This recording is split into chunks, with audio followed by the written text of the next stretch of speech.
तुमच्या जीवनामध्ये एखाद्या गंभीर आव्हानासमोर तुम्ही कधी स्वतःला हतबल किंवा लहान समजला असाल, किंवा तुम्हाला कधी असे वाटले असेल की तुम्ही योग्य असूनही संपूर्ण जग तुमच्या विरोधात आहे, तर तुमचे आणि इतिहासातील एका महान व्यक्तीचे नाते तुमच्या कल्पनेपेक्षाही जास्त जवळचे आहे. ती व्यक्ती म्हणजे इस्रायलचा राजा दावीद होय. देवाच्या मनासारखा माणूस ही पदवी मिळवलेल्या या साध्या मेंढपाळाच्या विलक्षण प्रवासाबद्दल आज आपण शिकणार आहोत. खरे तर दावीद परिपूर्ण नव्हता. खरे तर त्याचे जीवन चढ उतारांनी, प्रचंड विजयांनी आणि हृदयद्रावक अपयशांनी भरलेले आहे. दाविदाची कथा यरुशलेमेपासून काही अंतरावर असलेल्या बेथलहेम या छोट्याशा गावापासून सुरू होते.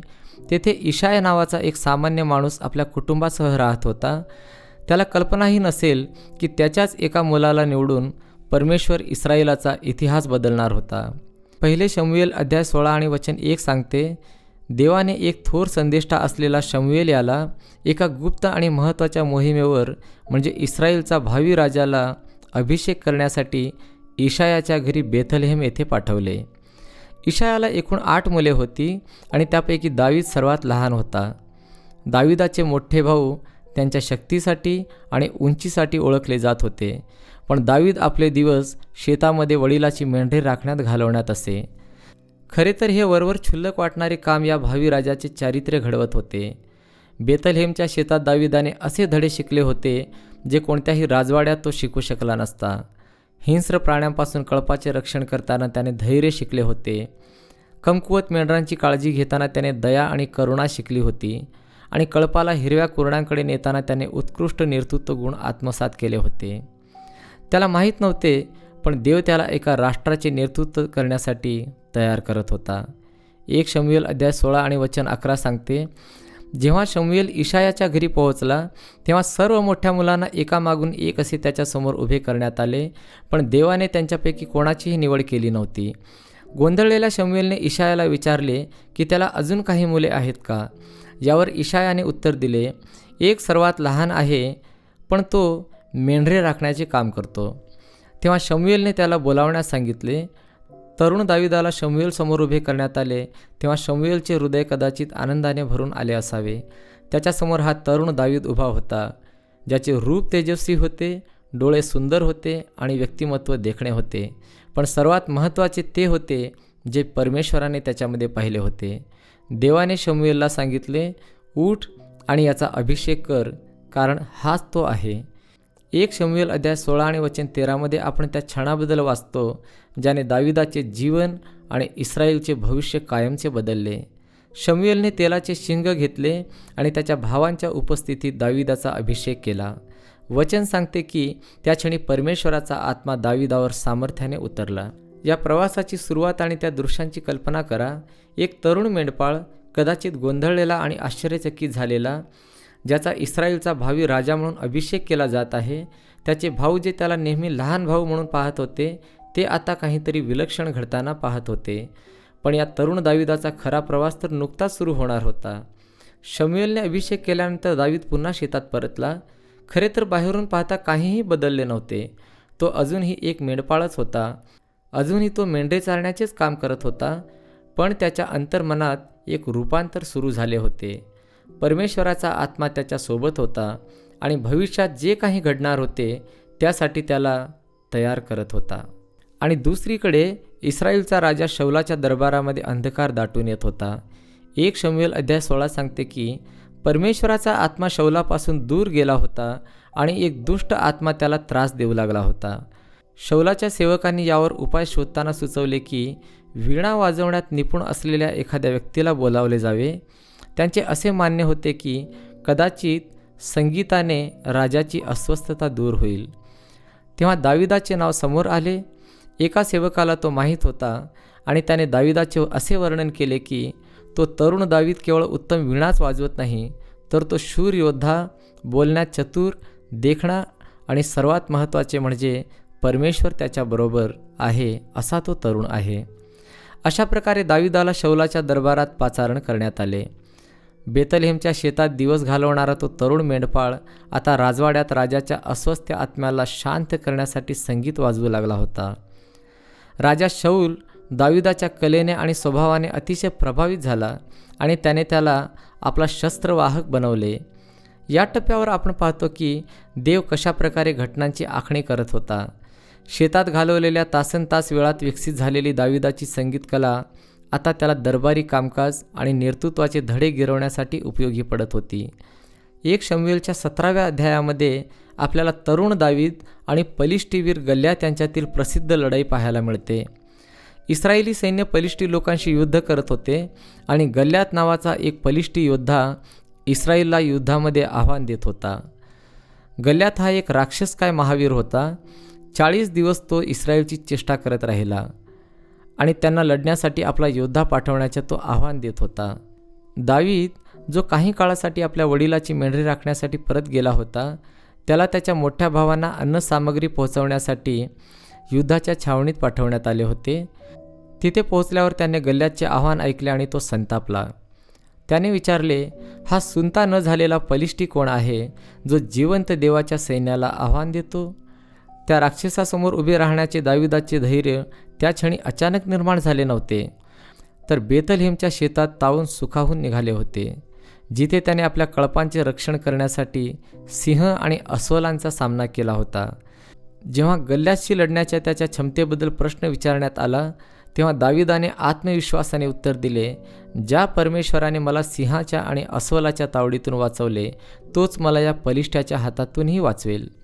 केवळ आपली गोफण आणि ओढ्यातले 5 गुळगुळीत दगड आणि देवावर असलेला अढळ विश्वास घेऊन दावीद गल्ल्यातचा सामना करण्यासाठी पुढे सरसावला. पण हा विरोधाभास यापेक्षा मोठा असू शकलाच नसता. एक तरुण मेंढपाळ विरुद्ध एक अनुभवी योद्धा, एक गोफणाविरुद्ध एक तलवार आणि श्रद्धेच्या विरुद्ध पाशवी शक्ती. जेव्हा गल्ल्याताने दाविदाला पाहिले, त्याने दाविदाच्या तरुणपणावरून त्याचा तिरस्कार केला. तो राक्षस त्याला चिडवत म्हणाला, मी काय कुत्रा आहे का जो तू माझ्याकडे काठ्या घेऊन येत आहेस? तेव्हा दाविदाने त्या पलिष्ठ्याला उत्तर दिले, तू तलवार, भाला व बर्ची घेऊन आला आहेस, मी तर सेनाधीश परमेश्वराच्या नावाने आलो आहे. असे म्हणून आपल्या गोफणीतील एकाच दगडाने दाविदाने गल्ल्याताच्या कपाळावर वार केला आणि तो राक्षस क्षणामध्ये कोसळला. त्या दिवशी ही अशक्य आणि अद्भुत गोष्ट घडली होती. एका मेंढपाळाने योद्ध्याचा पराभव केला होता, भीतीवर विश्वासाने विजय मिळवला होता. दाविदाचा गल्ल्यातावरील विजय हा केवळ लष्करी विजय नव्हता, तर देवावरील विश्वासातून मिळणाऱ्या शक्तीची ती एक प्रबळ साक्ष होती. त्याने इस्रायलला आणि जगाला दाखवून दिले की परमेश्वर मानवासारखे पाहत नाही. इतर लोक बाह्यरूपाकडे पाहत असतात, देवाने हृदयाकडे पाहिले. या घटनेने दाविदाच्या खऱ्या उत्कर्षाची सुरुवात झाली. बेथलेहेममधील एका अज्ञात मेंढपाळापासून तो एका रात्रीत राष्ट्रीय नायक बनला. इस्रायलच्या स्त्रिया रस्त्यावर गाणी गाऊ लागल्या. शौलाने हजारोंना मारले, पण दाविदाने लाखोंना मारले.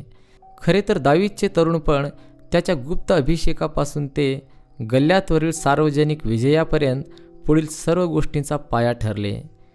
हे आपल्याला पूर्वतयारी, धैर्य आणि देवावरील विश्वासाचे शक्तिशाली धडे शिकवतात. दावीद एका रात्रीत मोठा बनला नाही. त्याच्या तरुणपणातील प्रत्येक अनुभव, मेंढरांचे कळप राखणे, राजा शौलासाठी वीणा वाजवणे, गल्ल्याताचा सामना करणे, हे त्याच्या चारित्र्य आणि नेतृत्वाच्या बांधणीतील एक एक विटा होत्या. रणांगणावर पाऊल ठेवण्यापूर्वी त्याने आपल्या मनातील गल्ल्याताला हरवले होते. दाविदाच्या तरुणपणाची गोष्ट आपल्याला आठवण करून देते की देव अनेकदा पडद्यामागे काम करत असतो आणि आपण कल्पना करू शकत नाही त्यापेक्षा मोठ्या हेतूसाठी आपल्याला तयार करत असतो. जेव्हा आपल्याला आपण क्षुल्लक किंवा दुर्लक्षित आहोत असे वाटते, तेव्हा देव आपले चारित्र्य घडवत असतो आणि आपल्यामध्ये भविष्यासाठी आवश्यक ती कौशल्ये विकसित करत असतो. गल्ल्यातासमोर दाविदाने दाखवलेले धैर्य आपल्याला आपल्या स्वतःच्या समस्यांचा धैर्याने सामना करण्याचे आव्हान देते. तुमच्या आयुष्यातील गल्ल्यात कोण आहेत? भीती, असुरक्षितता की न पेलणारी आव्हाने? दाविदाची गोष्ट सांगते की देवाच्या सोबतीने कोणताही अडथळा खूप मोठा नसतो. शेवटी दाविदाचे तरुणपण आपल्याला छोट्या गोष्टींमधील विश्वास असण्याचे महत्त्व शिकवते. सैन्याचे नेतृत्व करण्यापूर्वी दाविदाने मेंढरांचे नेतृत्व केले होते. गर्दीसमोर वीणा वाजवण्यापूर्वी तो एकांतात शेतामध्ये वाजवत असे. यावरवर किरकोळ वाटणाऱ्या कामामधील त्याच्या प्रामाणिकपणामध्ये त्याला मोठ्या जबाबदाऱ्यांसाठी तयार केले होते. खरे तर दावीदने गल्ल्यातवर मिळवलेला विजय त्याच्या आयुष्यातील एक नवीन टप्प्याची सुरुवात होती. तो तरुण मेंढपाळ आता संपूर्ण इस्रायलमध्ये युद्धनायक म्हणून ओळखला जाऊ लागला. लोक आनंदोत्सव करत असताना राजा शौलाच्या दरबारात एका अनपेक्षित मैत्रीची वीण गुंफली जात होती. शौलाचा मुलगा आणि सिंहासनाचा वारसदार योनाथान दाविदाच्या स्वभावाने अत्यंत प्रभावित झाला होता. 1 शमूएल अध्याय 18 आणि वचन 1 मध्ये या मैत्रीचे सुंदर वर्णन आढळते. दावीद शौलाशी बोलून संपवल्यानंतर योनाथानचे मन दाविदाच्या मनाशी जडले आणि तो स्वतःसारखीच दाविदावर प्रीती करू लागला असे लिहिले आहे. ही मैत्री वरवरची नव्हती, तर परस्पर आदर आणि कौतुकावर आधारलेले एक खोल नाते होते. या मैत्रीची खोली योनाथानाच्या कृतीतून दिसून येते. 1 शमूएल अध्याय 18 आणि वचन 4 सांगते की योनाथानने एक प्रतिकात्मक आणि महत्त्वपूर्ण पाऊल उचलले. त्याने आपल्या अंगावरचा झगा काढून दावीदला दिला. इतकेच नव्हे तर आपला अंगरखा, तलवार, धनुष्य आणि कंबरपट्टाही त्याला दिला. ही केवळ मित्राला दिलेली भेट नव्हती, तर एक प्रकारे तत्कालीन संस्कृतीप्रमाणे हा दावीदच्या राज्याधिकाराचा स्वीकार होता. राजपुत्र असूनही योनाथानने एका अर्थाने दावीदसाठी आपल्या हक्काचा त्याग केला होता. दावीदला राजा शौलाच्या आणि लोकांच्या नजरेतही पसंती मिळत गेली. 1 शमूएल अध्याय 18 आणि वचन 5 सांगते की शौलाने दावीदला ज्या ज्या मोहिमेवर पाठवले तिथे तो इतका यशस्वी झाला की शौलाने त्याला सैन्यामध्ये उच्च पद दिले. यामुळे सर्व सैन्य आणि अधिकारी देखील आनंदी झाले. दाविदाने केवळ रणांगणावरच शौर्य दाखविले असे नाही, तर नेतृत्व करण्याची बुद्धिमत्ता आणि कौशल्यही सिद्ध केले. मात्र दावीदचे हे यश लवकरच संकटाचे कारण बनले. एका मोठ्या लष्करी विजयानंतर इस्रायलच्या स्त्रिया आनंद साजरा करण्यासाठी बाहेर आल्या आणि गाणी गाऊ लागल्या. शौलाने हजारोंना मारले तर दाविदाने लाखोंना मारले. हे गाणे शौल आणि दावीद या दोघांचे गौरव करणारे असले तरी यामुळे राजा शौलाच्या मनात मत्सर निर्माण झाला. या गाण्यावर शौलाची जी प्रतिक्रिया उमटली तिथून दाविदासोबतच्या त्याच्या संबंधांना कलाटणी मिळू लागली. 1 शमूएल अध्याय 18 मध्ये आपण वाचतो की शौल खूप संतापला. तो स्वतःशीच म्हणाला, त्यांनी दावीदला लाखोंचे श्रेय दिले आणि मला फक्त हजारोंचे. आता त्याला राज्य मिळणे इतकेच बाकी राहिले आहे. त्या दिवसापासून शौल दावीदवर नजर ठेवू लागला. हा मत्सर लवकरच हिंसक कृतीत बदलला. दुसऱ्या दिवशी शौलावर एक दुष्ट आत्मा स्वार झाला. दावीद नेहमीप्रमाणे त्याच्यासमोर वीणा वाजवत असताना शौलाच्या हातामध्ये भाला होता. मी दावीदाला भिंतीवर खिळून टाकतो असे म्हणत त्याने दावीदाच्या दिशेने 2दा भाला फेकला, पण दावीदाने स्वतःला वाचवले. ही घटना म्हणजे शौलाने दावीदला मारण्यासाठी केलेल्या दीर्घ प्रयत्नांची सुरुवात होती. जो तरुण योद्धा कधी काळी राजाच्या दरबारात आदराने स्वीकारला गेला होता, तो आज राजाच्या क्रोधाचा धनी झाला होता. शौलाचा वाढता द्वेष आणि शौलापासून दावीदाच्या जीवाला सतत धोका होता, तरीही दावीदची प्रगती होत राहिली. 1 शमूएल अध्याय 18 आणि वचन 14 ते 16 सांगतात की दावीद ज्या काही गोष्टी करीत त्यात त्याला मोठे यश मिळे, कारण परमेश्वर त्याच्यासोबत होता. जेव्हा शौलाने पाहिले की दावीद खूप यशस्वी होत आहे, तेव्हा तो त्याला घाबरू लागला. परंतु सर्व इस्रायल व यहुदाचे लोक दावीदवर प्रेम करत होते, कारण तो त्यांच्या मोहिमांचे नेतृत्व करत असे. दावीदाचा थेट नायनाट करणे शक्य नाही हे पाहून शौलाने त्याला संपवण्यासाठी कपटी योजना आखण्यास सुरुवात केली. अशाच एका प्रयत्नात त्याने स्वतःच्या मुलीचा मिखलचा वापर केला. 1 शमूएल अध्याय 18 सांगते, शौलाची मुलगी मिखल दावीदवर प्रीती करत होती. जेव्हा शौलाला हे समजले तेव्हा तो आनंदी झाला आणि त्याने विचार केला की मी तिचे लग्न त्याच्याशी लावून देईल, जेणेकरून ती त्याच्यासाठी एक फास म्हणजे सापळा ठरेल आणि पलिष्ठी लोकांचा हात त्याच्या विरुद्ध होईल. शौलाने दावीदासमोर लग्नाचा प्रस्ताव ठेवला, पण त्यासोबत एक धोकादायक अट देखील घातली. हुंडा म्हणून त्याने 100 पलिष्ठी लोकांची सुनता म्हणजे पुरुषांच्या जननेंद्रियाची त्वचा मागितली. शौलाची अशी अपेक्षा होती की हे काम पूर्ण करताना दावीद मारला जाईल. मात्र दावीद केवळ जिवंतच राहिला नाही, तर त्याने अटीपेक्षा जास्त म्हणजे 2 पलिष्ठी लोकांची सुनता शौलाकडे आणून दिली. त्यामुळे शौलाला नाईलाजाने मिखलचे लग्न दावीदाशी लावून द्यावे लागले. मिखलसोबत लग्न झाल्यानंतर दावीदाचा धोका टळला नाही, शौलाचा द्वेष वाढतच गेला. 1 शमूएल अध्याय 19 सांगते की शौलाने आपला मुलगा योनाथान आणि सर्व अधिकाऱ्यांना दावीदाला जीवे मारण्याची आज्ञा दिली. पण योनाथानचे दावीदावर खूप प्रेम होते. येथे दावीद आणि योनाथानची मैत्री दावीदाच्या बचावासाठी महत्त्वाची ठरली. योनाथानने स्वतःचे स्थान धोक्यात घालून आपल्या वडिलांकडे दावीदासाठी रदबदली केली. 1 शमूएल अध्याय 19 वचन 4 आणि 5 मध्ये तो म्हणाला, महाराजांनी आपला सेवक दावीद याच्याविरुद्ध पाप करू नये. त्याने तुमचे काहीही वाईट केले नाही. उलट त्याने जे काही केले त्यापासून तुमचा मोठा फायदाच झाला आहे. त्याने आपला जीव धोक्यात घालून त्या पलिष्ट्याला म्हणजे गल्याथाला मारले आणि सर्व इस्रायलसाठी मोठा विजय मिळवून दिला. तुम्ही स्वतः हे पाहिले आहे आणि तुम्हालाही याचा आनंद झाला होता. मग एका निष्पाप माणसाला विनाकारण मारून तुम्ही दावीदाविरुद्ध पाप का करता? योनाथानच्या शब्दामुळे शौलाचे मन तात्पुरते बदलले आणि त्याने शपथ घेतली, परमेश्वराच्या शपथेवर मी सांगतो की दावीद मारले जाणार नाही. परंतु ही शांतता अल्पकाळच टिकली. लवकरच शौलाला त्रास देणारा तो दुष्ट आत्मा पुन्हा परतला आणि त्याने पुन्हा एकदा आपल्या भाल्याने दावीदाला मारण्याचा प्रयत्न केला. दावीद तेथून निसटला, पण आता तो शौलाच्या दरबारात सुरक्षित नाही हे स्पष्ट झाले होते. यावेळी दावीदाची पत्नी मिखल हिने त्याला वाचवण्यामध्ये महत्त्वाची भूमिका बजावली. 1 शमूएल अध्याय 19 सांगते की शौलाने दावीदाच्या घरावर पाळत ठेवण्यासाठी आणि सकाळी त्याला मारण्यासाठी दूत पाठवले. परंतु मिखलने दावीदाला सावध केले, जर तू आज रात्री स्वतःचा जीव वाचवून पळाला नाहीस तर उद्या तुझी हत्या केली जाईल. त्यानंतर मिखलने दावीदाला खिडकीतून खाली उतरवले आणि तो तेथून पळून गेला. अशा प्रकारे दावीदाच्या भटकंतीच्या काळाला सुरुवात झाली. जो माणूस आतापर्यंत इस्रायलचा अग्रणी नायक आणि राजदरबारात प्रिय होता, तो दावीद आता शौलापासून पळ काढून लपून छपून भटकणारा झाला होता. या काळात दावीदाने विविध ठिकाणी मदत शोधली. प्रथम तो नोब येथील अहिमेलक या याजकाकडे गेला. तेथे त्याने आपली खरी परिस्थिती उघड न करता आपण राजाच्या एका गुप्त मोहिमेवर असल्याचे खोटे सांगितले.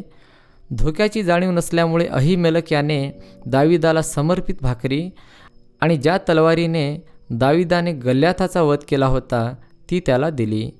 ही घटना वरवर क्षुल्लक वाटत असली तरी त्याचे परिणाम पुढे भयानक झाले. शौलाचा एक सेवक दवेद नावाचा अदोमी तेथे उपस्थित होता. त्याने ही बातमी शौलाला दिली, ज्यामुळे अहिमेलक आणि नोबमधील इतर अनेक याजकांची शौलाने हत्या केली.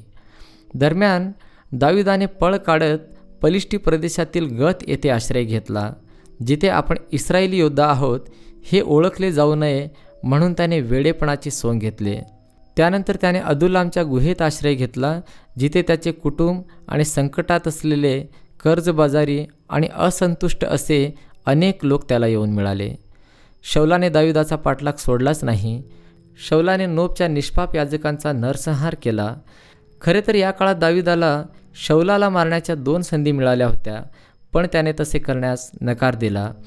एकदा एका गुहेमध्ये शौल नैसर्गिक विधीसाठी शिरला होता, जिथे दावीद आणि त्याची माणसे लपली होती. दावीदाने चोरून शौलाच्या झग्याचा कोपरा कापला, पण नंतर त्याला पश्चाताप झाला. तो म्हणाला, परमेश्वराचा अभिषिक्त असलेला माझ्या स्वामीवर हात टाकण्यास परमेश्वर मला मनाई करो. दुसऱ्यांदा एका रात्री दावीद शौलाच्या छावणीत शिरला, तेव्हा राजा झोपलेला होता.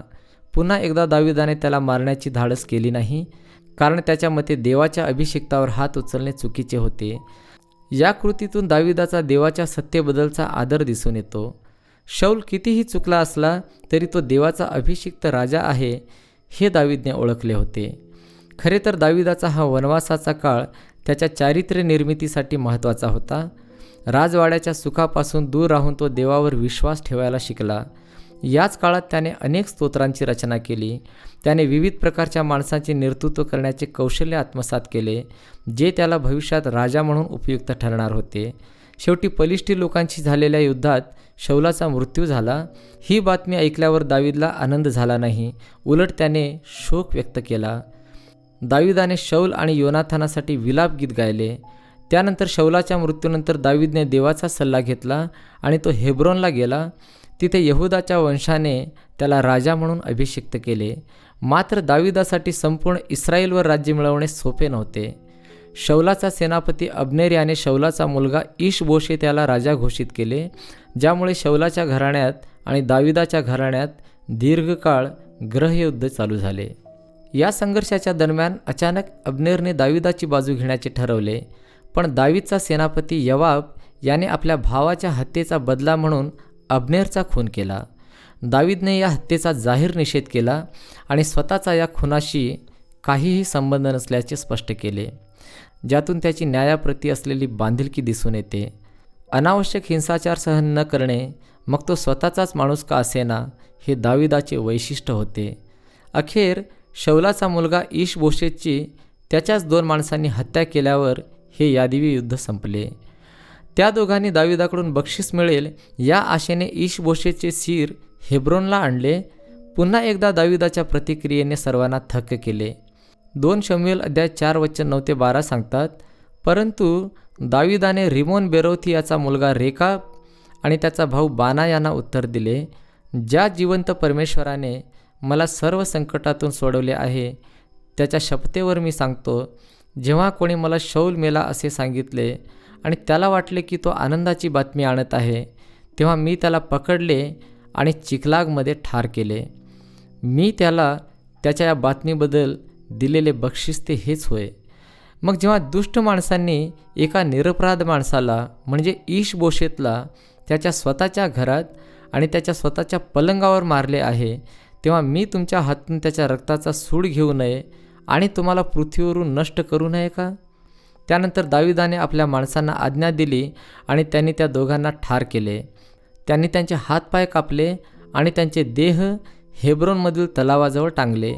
परंतु त्यांनी ईशबोशेतचे शिर घेतले आणि हेब्रोनमधील अब्नेरच्या थडग्यात त्याचे दफन केले. ईशबोशेतच्या मृत्यूनंतर दाविदासाठी संपूर्ण इस्रायलचा राजा होण्याचा मार्ग मोकळा झाला. 2 शमूएल अध्याय 5:1-3 मध्ये राज्याच्या एकत्रीकरणाचे वर्णन आहे. इस्रायलचे सर्व वंश हेब्रोनमध्ये दाविदाकडे आले आणि म्हणाले, आम्ही तुमचेच रक्त आणि मांस आहोत. पूर्वी जेव्हा शौल आमच्यावर राजा होता, तेव्हा तुम्हीच इस्रायलच्या लष्करी मोहिमामध्ये आमचे नेतृत्व केले होते. जेव्हा इस्रायलचे सर्व वडीलजन हेब्रोनमध्ये राजा दाविदाकडे आले, तेव्हा राजाने परमेश्वरासमोर त्यांच्याशी करार केला आणि त्यांनी दाविदाला इस्रायलचा राजा म्हणून अभिषिक्त केले. हेब्रोनमधील या अभिषेकाने देवाने अनेक वर्षापूर्वी दाविदाला दिलेल्या वचनांची पूर्तता केली. तो मेंढपाळ, दरबारी संगीतकार आणि पळपुटा योद्धा आता संपूर्ण इस्रायलचा राजा झाला होता. संयुक्त इस्रायलचा राजा म्हणून दाविदाने घेतलेल्या पहिल्या निर्णयांपैकी एक म्हणजे यरुशलेमेवरील विजय होय. 1 शमूएल अध्याय 5 सांगते, राजा आणि त्याची माणसे तिथे राहणाऱ्या यबुसी लोकांवर हल्ला करण्यासाठी यरुशलेमेवर चालून गेले. यबुसी दाविदाला म्हणाले, तू येथे आत येऊ शकणार नाहीस. येथील आंधळे आणि लंगडेसुद्धा तुला पिटाळून लावतील. त्यांना वाटले की दावीद तिथे कधीच प्रवेश करू शकणार नाही. तरीही दाविदाने सियोनचा किल्ला काबीज केला. खरे तर राजधानी म्हणून यरुशलेमची निवड करणे ही एक धोरणात्मक हुशारी होती. उत्तर आणि दक्षिण वंशांच्या सीमावर वसलेले यरुशलेम शहर राष्ट्रासाठी एकत्रीकरणाचा बिंदू ठरणार होते. शिवाय ते पूर्वी कोणत्याही विशिष्ट वंशांशी संबंधित नसल्यामुळे ते खऱ्या अर्थाने एक राष्ट्रीय शहर बनू शकले. यरुशलेम ही आपली राजधानी म्हणून प्रस्थापित केल्यानंतर दाविदाला पलिष्ठी लोकांच्या धोक्यांचा सामना करावा लागला. जेव्हा पलिष्ठांनी ऐकले की दाविदाला इस्रायलचा राजा म्हणून अभिषिक्त करण्यात आले आहे, तेव्हा ते सर्व शक्तीनिशी त्याचा शोध करण्यासाठी निघाले. परंतु दाविदाला हे समजतात तो किल्ल्यामध्ये गेला. तेथे पलिष्ठी आले होते आणि रफाईमच्या खोऱ्यात पसरले होते. म्हणून दाविदाने परमेश्वराला विचारले, मी पलिष्ठ्यांवर हल्ला करू का? तू त्यांना माझ्या हाती देशील का? परमेश्वराने त्याला उत्तर दिले, जा, कारण मी नक्कीच पलिष्ठ्यांना तुझ्या हाती देईल. त्यामुळे दावीद बाल-परासीम येथे गेला आणि तिथे त्याने त्यांचा पराभव केला. तो म्हणाला, जसे पाणी फुटून बाहेर येते तसे परमेश्वराने माझ्या शत्रूंना माझ्यासमोर फोडून काढले आहे. म्हणून त्या ठिकाणाला बाल-परासीम असे नाव देण्यात आले. पलिष्ठांनी आपल्या मूर्ती तिथे सोडून दिल्या आणि दावीद व त्याच्या माणसांनी त्या उचलून नेल्या. पलिष्ठांवरील हा विजय केवळ लष्करी दृष्टिकोनातूनच नव्हे तर आध्यात्मिक दृष्टिकोनातूनही महत्त्वाचा होता. पलिष्ठी मूर्त्यांचे हस्तगत होणे आणि त्यांचा नाश होणे हे शेजारील राष्ट्रांच्या देवावरती इस्रायलच्या परमेश्वराचे वर्चस्व असल्याचे प्रतीक होते. इस्रायल राष्ट्र एकसंध झाल्यावर आणि राजधानी प्रस्थापित झाल्यावर दाविदाने आपले लक्ष धार्मिक बाबींकडे वळवले. त्याच्या प्राधान्यक्रमांपैकी एक म्हणजे देवाच्या कराराचा कोश यरुशलेमला आणणे होय. हा कोश जो लोकांमध्ये देवाच्या उपस्थितीचे प्रतिनिधित्व करत असे, अनेक वर्षापासून राष्ट्रीय जीवनाच्या केंद्रापासून दूर होता. तथापि कोश यरुशलेमला आणण्याचा पहिला प्रयत्न शोकांतिकेत संपला. 2 शमूएल अध्याय 6 सांगते, जेव्हा ते नाखोनच्या खळ्यापाशी आले तेव्हा बैलांनी ठेच खाल्ल्यामुळे उज्जाने आपला हात पुढे करून परमेश्वराच्या कराराच्या कोशाला हात लावले. उज्जाच्या या कृत्यामुळे परमेश्वराचा राग त्याच्यावर भडकला, म्हणून देवाने त्याला तेथेच मारले आणि तो देवाच्या कोशापाशी मरण पावला. या घटनेने दावीद आणि संपूर्ण इस्रायेलला देवाच्या पवित्रतेबद्दल आणि त्याच्या सूचनांचे काळजीपूर्वक पालन करण्याच्या आवश्यकतेबद्दल एक महत्त्वाचा धडा शिकायला मिळाला. 3 महिन्याच्या काळानंतर, ज्या दरम्यान कराराचा कोश ओबेद अदोम या व्यक्तीच्या घरात राहिला, त्यानंतर जेव्हा दाविदाने तो यरुशलेमला आणण्याचा दुसरा प्रयत्न केला, त्यावेळी कोश देवाच्या आज्ञेनुसार लेव्यांनी वाहून नेला. कोशाचे यरुशलेममधील आगमन मोठ्या उत्सवाने साजरे करण्यात आले. 2 शमूएल अध्याय 6 वचन 14 आणि 15 सांगतात की तागाचा एफोद परिधान केलेला दावीद पूर्ण शक्तीनिशी परमेश्वरासमोर नाचला. 2 शमूएल अध्याय 6 वचन 14 आणि 15 सांगतात की तागाचा एफोद परिधान केलेला दावीद संपूर्ण शक्तीनिशी परमेश्वरासमोर नाचत राहिला. तो आणि सर्व इस्रायल लोक जयघोष आणि करण्यांच्या आवाजात परमेश्वराचा कोश घेऊन आले. कराराच्या कोशासमोर दाविदाचे हे नाचणे शुद्ध उपासनेचे आणि परमेश्वराप्रती असलेल्या समर्पणाचे कृत्य होते. परंतु प्रत्येकालाच त्याच्या या भक्तीच्या कृतीचे कौतुक वाटले नाही. शौलाची मुलगी आणि दाविदाची पत्नी मिखल हिने त्याच्या या वर्तनाबद्दल त्याचा तिरस्कार केला. त्यावर दाविदाने मिखलला दिलेले उत्तर त्याच्या हृदयाबद्दल बरेच काही सांगते. दावीदने मिखलला सांगितले, ज्या परमेश्वराने तुझ्या वडिलांपेक्षा किंवा त्यांच्या घराण्यातील कोणाहीपेक्षा माझी निवड केली आणि मला परमेश्वराच्या लोकांवर म्हणजे इस्रायेलवर अधिकारी म्हणून नियुक्त केले, त्या परमेश्वरासमोर मी हे केले आहे. मी परमेश्वरासमोर असाच आनंद करील. मी यापेक्षाही अधिक दीन होईन आणि माझ्या स्वतःच्या नजरेत मी अपमानित ठरेल. पण ज्या दासींचा तू उल्लेख केलास त्यांच्याकडून माझा गौरवच केला जाईल. यरुशलेमेत कराराचा कोश स्थापन झाल्यानंतर तो ठेवण्यासाठी एक कायमस्वरूपी मंदिर बांधण्याची दाविदाची इच्छा होती. मात्र देवाची योजना काही वेगळीच होती. देवाने दाविदाची मंदिर बांधण्याची विनंती नाकारली, तरी त्याने दाविदाला एक वचन दिले. ते असे, परमेश्वर तुला सांगतो की परमेश्वर स्वतः तुझ्यासाठी एक घराणे स्थापित करेल. जेव्हा तुझे दिवस पूर्ण होतील आणि तू आपल्या पूर्वजांकडे जाऊन विसावा घेशील, तेव्हा मी तुझ्या पोटी जन्मलेल्या तुझ्या वंशजाला तुझ्या गादीवर बसवीन आणि मी त्याचे राज्य स्थापन करील. तोच माझ्या नावासाठी घर बांधील आणि मी त्याच्या राज्याचे सिंहासन सदा सर्व काळ स्थिर करीन. अशा प्रकारे देवाने दाविदाला एका शाश्वत राजवंशाचे वचन दिले, ज्याची पूर्णता अखेरीस प्रभू येशू ख्रिस्तामध्ये झाली, जो दाविदाचा महान पुत्र मानला जातो. या वचनाला दाविदाने दिलेला प्रतिसाद म्हणजे कृतज्ञता आणि नम्रतेने भरलेली एक सुंदर प्रार्थना होय, ज्यात तो म्हणतो, मी कोण आणि माझे घराणे काय की तू मला येथवर आणावे. दाविदाचे इस्रायलच्या सिंहासनावर बसणे हे राष्ट्रासाठी एक नवीन युगाची सुरुवात होती. त्याच्या नेतृत्वाखाली इस्रायल एक प्रादेशिक शक्ती बनले, आपल्या सीमा विस्तारल्या आणि शेजारील राष्ट्रांशी करार केले. सर्वात महत्त्वाचे म्हणजे दाविदाने यरुशलेमेला केवळ इस्रायलची राजकीय राजधानी नव्हे तर आध्यात्मिक केंद्र म्हणूनही प्रस्थापित केले. खरे तर दाविदाचे जीवन आव्हाने आणि वैयक्तिक अपयशांशिवाय नव्हते. बेथलहेममधील एका अज्ञात मुलापासून ते यरुशलेमेच्या सिंहासनापर्यंत दाविदाचा हा प्रवास देवाचे सार्वभौमत्व आणि त्याच्या लोकांसाठी असलेल्या योजनेचे एक शक्तिशाली उदाहरण आहे. मेंढपाळ ते दरबारी संगीतकार आणि फरार योद्धा ते राजा, अशा प्रत्येक टप्प्यावर दाविदाने देवावरचा अढळ विश्वास आणि त्याच्या इच्छेप्रती आपली वचनबद्धता सिद्ध केली.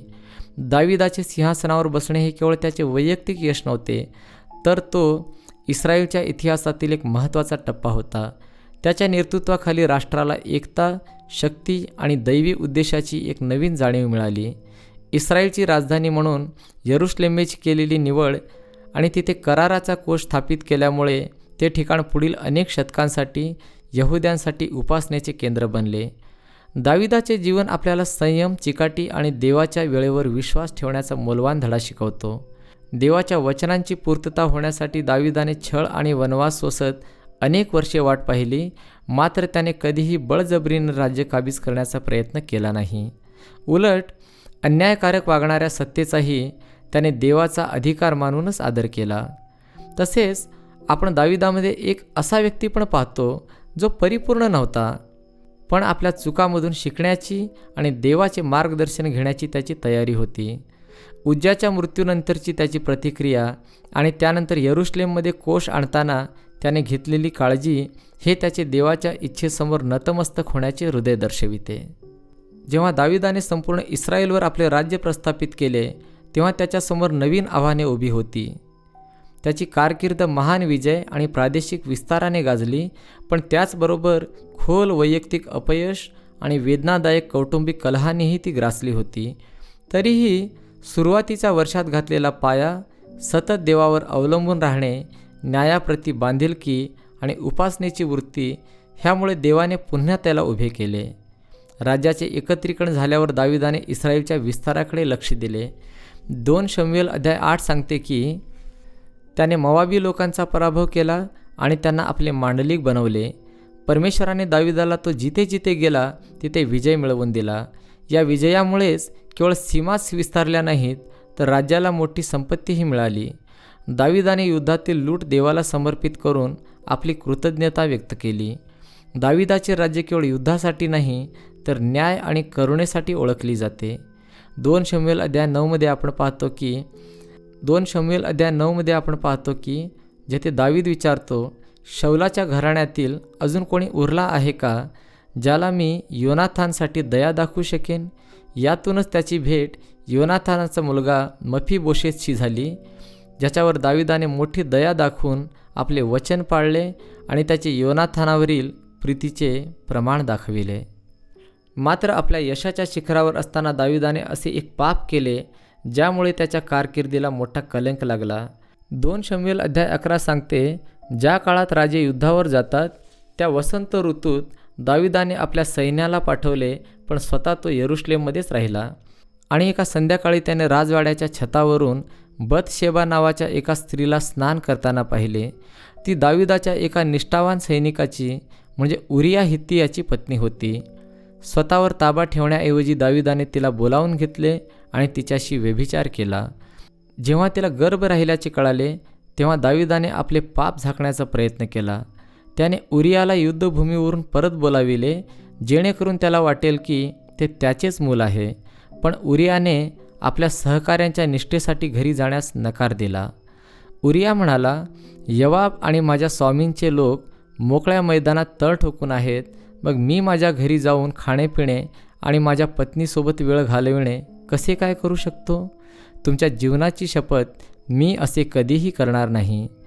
मग दाविदाने हे पाहून की त्याची पहिली योजना अयशस्वी झाली, दाविदाने एक अतिशय क्रूर निर्णय घेतला. त्याने उरियाच्या हाती एक पत्र देऊन त्याला पुन्हा युद्धभूमीवर पाठवले. त्या पत्रात त्याने योवाबला आदेश दिला की उरियाला सर्वात भीषण लढाईच्या आघाडीवर ठेवावे आणि नंतर त्याला तिथे मरायला सोडून द्यावे. त्याप्रमाणे उरियाचा त्या लढाईत मृत्यू झाला. उरियाच्या मृत्यूनंतर दाविदाने बथशेबाला आपली पत्नी म्हणून स्वीकारले. दाविदला वाटले की त्याचे पाप लपून राहील, परंतु देवाच्या नजरेतून काहीही सुटत नाही. 2 शमूएल अध्याय 12 आपण वाचतो की परमेश्वराने नाथान संदेष्टाला दाविदाकडे पाठवले. नाथान संदेष्टाने एका गरीब व्यक्तीच्या एकुलत्या एक कोकराला एका श्रीमंत व्यक्तीने अन्यायाने कापून मेजवानी दिल्याच्या दृष्टांताच्याद्वारे दाविदाचे पाप त्याला दाखवून दिले. नाथानच्या या बोलण्यामुळे दाविदाने पश्चाताप केला आणि मी परमेश्वराविरुद्ध पाप केले आहे अशी कबुली दिली. जरी देवाने दाविदाला क्षमा केली तरी त्याच्या पापाचे परिणाम गंभीर झाले. नाथानने भविष्यवाणी केली होती की दाविदाच्या घराण्यातून तलवार कधीही दूर होणार नाही आणि बथशेबापासून जन्मलेले मूल देखील मरेल. त्याप्रमाणे दावीद आणि बथशेबाचे मूल आजारी पडले आणि दाविदाने खूप प्रार्थना करूनही 7 दिवसानंतर ते मूल मरण पावले. या दुःखाच्या वेळी दाविदाची प्रतिक्रिया उल्लेखनीय होती. 2 शमूएल अध्याय 12 सांगते, दावीद जमिनीवरून उठला, त्याने स्नान केले, अत्तर लावले आणि आपले कपडे बदलले. तो परमेश्वराच्या मंदिरात गेला आणि त्याने उपासना केली. जेव्हा त्याच्या या वागण्याबद्दल विचारले गेले तेव्हा दाविदाने देवाच्या सार्वभौमत्वावर आपला विश्वास व्यक्त केला. पण आता मूल मेला आहे, मग मी उपास का करावा? मी त्याला परत आणू शकतो का? मी त्याच्याकडे जाईन, पण तो माझ्याकडे आता परत येणार नाही. दाविदाच्या पापाचे परिणाम त्याच्या मृत्यूपर्यंत समोर येत राहिले. नाथांच्या वेदनादायक भविष्यवाण्यांपैकी एक तेव्हा पूर्ण झाली जेव्हा दाविदाचा मुलगा अम्नोन याने आपली सावत्र बहीण तामार हिच्यावर अत्याचार केले. या कृत्यामुळे सूड आणि विद्रोहाचे चक्र सुरू झाले, ज्याचा शेवट दाविदाचा मुलगा अबशालोमच्या बंडाने झाला. अबशालोम तर तामारेचा सख्खा भाऊ होता. अबशालोमच्या बंडामुळे दाविदाला यरुशलेम सोडून पळून जावे लागले. 2 शमूएल अध्याय 15 दाविदाचे हृदयद्रावक दृश्य दिसते. अबशालोमला घाबरून दाविदाने यरुशलेमेतून पळ काढला. दावीद रडत रडत जैतुनाच्या डोंगरावर चढला. त्याचे डोके झाकलेले होते, तो अनवाणी होता. त्याच्यासोबतचे सर्व लोकही रडत रडत आपले डोके झाकून वर गेले. पळून जात असताना दाविदाला अपमान आणि मानहानीचा सामना करावा लागला, पण त्याने नम्रतेने आणि देवावरील विश्वासाने उत्तर दिले. जेव्हा शौलाच्या घराण्यातील शिमी नावाच्या माणसाने दाविदाला शाप दिले, त्याची कुचेष्टा तो करीत होता, तेव्हा दाविदाचे सोबती त्या माणसाला मारण्यास सरसावत होते. तेव्हा दाविदाने उत्तर दिले, त्याला सोडून द्या, कारण परमेश्वरानेच कदाचित त्याला तसे करण्यास सांगितले असेल. कदाचित परमेश्वर माझे दुःख पाहील आणि आजच्या या माझ्या शापाच्या बदल्यात मला आशीर्वाद देईल. अबशालोमचे बंड अखेर अबशालोमच्या मृत्यूने संपले. खरे तर दाविदाने आपल्या सैनिकांना अबशालोमला काहीही अपाय न करण्याचा आदेश दिला होता, तरी दाविदाचा सेनापती योवाबाने अबशालोमला मारून टाकले. अबशालोमच्या मृत्यूनंतर दाविदाचा विलाप हा पवित्र शास्त्रातील सर्वात भावूक क्षणापैकी एक आहे. 1 शमूएल अध्याय 18 आणि वचन 33 आपण वाचतो, राजा पूर्णपणे हादरला होता. तो प्रवेशद्वारावरील खोलीत गेला आणि रडत रडत म्हणाला, माझ्या मुला अबशालोमा, माझ्या मुला, तुझ्याऐवजी मीच मेलो असतो तर बरे झाले असते. या प्रसंगानंतर दाविदाची राजवट लष्करी विजय आणि इस्रायलच्या समृद्धीसाठी ओळखली गेली. त्यानंतर पुन्हा एकदा आपल्या कारकिर्दीच्या शेवटी दाविदाने इस्रायल लोकांची जनगणना करून जणू काही देवावर अल्पविश्वास असल्याचा मूर्खपणा प्रकट केला. 2 शमूएल अध्याय 24 सांगते की पुन्हा दाविदाने आपली चूक मान्य केली. तो म्हणाला, मी जे केले आहे त्यात मी मोठे पाप केले आहे. आता हे परमेश्वरा, मी तुझी विनंती करतो की तुझ्या सेवकाचा दोष दूर कर. मी फार मूर्खपणाचे काम केले आहे. या जनगणनेमुळे मोठी मरी आली, ज्यात 70,000 इस्रायली लोकांचा बळी गेला. जेव्हा दाविदाने एका विशिष्ट ठिकाणी वेदी बांधली आणि यज्ञ अर्पण केला, तेव्हाच ती मरी थांबू शकली. हेच ठिकाण पुढे मंदिरासाठी निवडले गेले. खरे तर दाविदाची राजवट, त्याचे गौरव आणि त्याची पापे मानवी स्वभावाच्या गुंतागुंतीची आणि देवावर विश्वास ठेवण्याच्या सतत गरजेची आठवण करून देतात. त्याच्या चुकानंतरही दाविदाने नेहमी पश्चाताप आणि सुधारणेचाच मार्ग शोधला. म्हणूनच त्याच्या पापानंतरही दाविदाची आठवण देवाच्या मनासारखा माणूस अशी केली जाते. आपल्या राजवटीच्या शेवटच्या वर्षात दाविदाने आपले लक्ष एका मोठ्या प्रकल्पाकडे वळविले, परमेश्वरासाठी मंदिर बांधणे. जरी देवाने सूचित केले होते की दावीद नाही तर त्याचा मुलगा मंदिर बांधील, तरीही दाविदाने या महान कार्यासाठी जय्यत तयारी केली होती. 1 इतिहास अध्याय 22 आपण दाविदाच्या या प्रयत्नाबद्दल वाचतो. दावीद म्हणाला, माझा मुलगा शलोमोन तरुण आणि अनअनुभवी आहे आणि परमेश्वरासाठी जे घर बांधायचे आहे ते सर्व राष्ट्रांच्या दृष्टीने भव्य, कीर्तिवंत आणि वैभवशाली असावे, म्हणून मी त्याची पूर्वतयारी करेन. अशा प्रकारे दाविदाने त्याच्या मृत्यूपूर्वी मोठी तयारी केली. दाविदाची मंदिराप्रती असलेली निष्ठा त्याने जमा केलेल्या संसाधनामधून दिसून येते. दाविदाने याजकांच्या पाळ्या ठरवून दिल्या होत्या, संगीतकार आणि गायकांचे आयोजन केले होते आणि मंदिरासाठी द्वारपाल नियुक्त केले होते. या सर्व तयारीवरून दिसून येते की आपल्या मृत्यूनंतर देवाची उपासना अत्यंत आदरपूर्वक आणि सुव्यवस्थितपणे केली जावी अशी दाविदाची तीव्र इच्छा होती. जसजसे दाविदाचे वय वाढत गेले तसे तसे सिंहासनाच्या वारसा हक्काचा प्रश्न गंभीर झाला. जरी देवाने दाविदानंतर शलोमोनची निवड केली होती, तरीही दाविदाचा दुसरा मुलगा अदोनिया याने सत्ता बळकावण्याचा प्रयत्न केला. या सत्ता संघर्षाचे वर्णन 1 राजे अध्याय 1 मध्ये दिले आहे. ह्या धोक्याला प्रतिसाद म्हणून दाविदाने शल्मोनला आपला वारस म्हणून प्रस्थापित करण्यासाठी एक निर्णायक पाऊल उचलले आणि शल्मोन इस्रायलचा राजा झाला. नंतर दावीद आपल्या पूर्वजांकडे जाऊन विसावला आणि त्याला दाविदाच्या नगरात दफन करण्यात आले. त्याने इस्रायलवर एकूण 40 वर्षे राज्य केले. 7 वर्षे हेब्रोनमध्ये आणि 33 वर्षे यरुशलेमेमध्ये. दाविदाचा मृत्यू झाला असला तरी त्याचा वारसा त्याच्या मृत्यूनंतरही कायम राहिला. इस्रायलचा इतिहास आणि श्रद्धा यावर त्याचा प्रभाव अफाट आहे. आपण त्याचा हा प्रभाव प्रमुख क्षेत्रामध्ये पाहू शकतो. दावीद एक आदर्श राजा होता.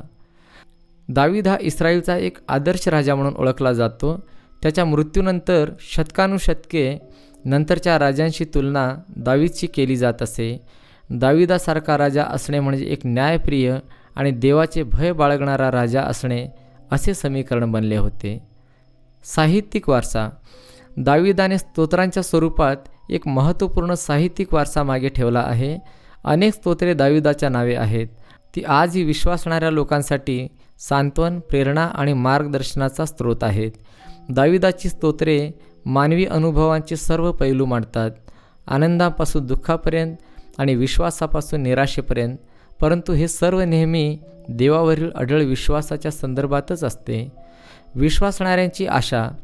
कदाचित सर्वात महत्त्वाचे म्हणजे दावीद हा इस्रायलच्या मसीहाच्या संबंधीच्या अपेक्षांचा केंद्रबिंदू बनला. देवाने दाविदाला दिलेल्या शाश्वत राजवंशाच्या वचनामुळे दाविदाच्या अशा एका पुत्राची आशा निर्माण झाली जो सार्वकालिक राज्य स्थापन करेल. ही आशा प्रभू येशू ख्रिस्ताच्या स्वरूपात पूर्ण झाली. मत्तयकृत शुभवर्तमानाचे अध्याय 1 आणि वचन असे सुरू होते. अब्राहमाचा पुत्र जो दाविदाचा पुत्र येशू ख्रिस्त याची वंशावळ. शुभवर्तमानामध्ये प्रभू येशूचा उल्लेख वारंवार दाविदाचा पुत्र असा केला जातो. दाविदाचे जीवन आपल्याला काही मौल्यवान धडे शिकवते. देवाचे सार्वभौमत्व. देवाने इस्रायलचा सर्वात महान राजा होण्यासाठी इशायाच्या सर्वात लहान मुलगा दावीद याची निवड केली.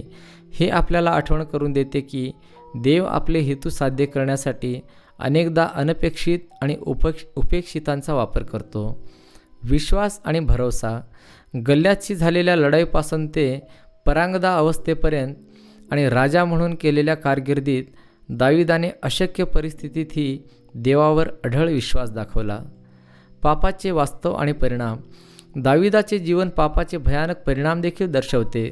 बथशेबासोबत केलेला व्यभिचार आणि उरियाची हत्या याचे परिणाम त्याला भोगावे लागले. मात्र जेव्हा त्याला त्याच्या पापाची जाणीव करून दिली गेली तेव्हा त्याने केलेले पश्चाताप आणि देवाच्या दंडाचा नम्र स्वीकार हा आपल्यासाठी एक आदर्श आहे. क्षमा आणि पुनर्स्थापन. दाविदाने देवाच्या क्षमेचा अनुभव घेतला होता आणि त्याचे देवाशी असलेले नाते पुन्हा प्रस्थापित झाले. हे आपल्याला आशा देते की आपण कितीही खाली पडलो असलो तरी मनापासून पश्चाताप करणाऱ्यांसाठी क्षमा नेहमीच उपलब्ध असते. निष्कर्ष हेच आहे की देवाच्या दृष्टीने मोठेपण हे परिपूर्णतेने मोजले जात नाही, तर देवाला शोधणाऱ्या हृदयाने मोजले जाते. आपल्या त्रुटीनंतरही दाविदाला देवाच्या मनासारखा माणूस म्हटले गेले, कारण त्याचे हृदय नेहमी देवाकडे वळलेले असायचे. दाविदाचा प्रवास एका धनगरापासून ते इस्रायलच्या सिंहासनापर्यंत आहे. त्याचे विजय आणि पराजय आपल्याला शिकवतात की देव आपल्या परिपूर्ण हेतूंसाठी अपूर्ण माणसांचा वापर करू शकतो. आपणही दाविदाप्रमाणे देवाच्या कृपेवर विश्वास ठेवून आणि त्याच्या सेवेसाठी स्वतःला समर्पित करून देवाच्या मनासारखी माणसे बनण्याचा प्रयत्न करूया. आमेन.